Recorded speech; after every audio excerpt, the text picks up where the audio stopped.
Почитувани, бидне и тоа што не веруваше никој жив, а не поколенија наназад во Прилеп. Градот Херој стана двојазичен. Да, Прилеп, благодарение на Хари Локвенец, Кети Смилевска, градоначалникот Илија Јовановски и нивната СДС стана двојазичен. Револтот е огромен. Од ова културно место, градскиот часовник пред една година Зоран Заев со овие прилепски функционери ви најави албански јазик во музичкото училиште и во целиот град. Затоа сега и Буер Османи со автобуси ќе ја влечка прилепската администрација на обука за албански јазик во Тетово. Битно ги изгласаа и казните.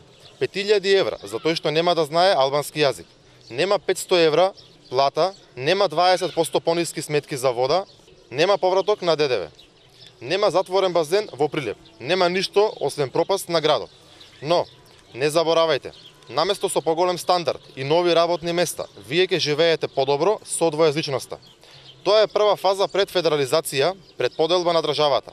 Овие функционери на каубојски начин, насилно, со пуч, прекршувајќи устав, за да ја муготат на дуи, изгласаа двојазичност. Колку ќе беше подобро да се тепаат за да ви ја зголемат платата или да ви ги намала сметките за вода и струја. Жално и болно. Во сопствената Македонија да ве казнуваат ако си го сакате својот јазик. Тоа е новиот живот, тоа се верувањата на СДС, пратениците нивни и градоначалникот.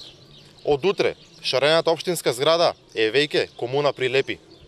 Се надеваме дека и градоначалникот и PR тимот од 72.000 денари месечно ќе уживаат кога соопштенијата и изјавите ќе бидат двојазични.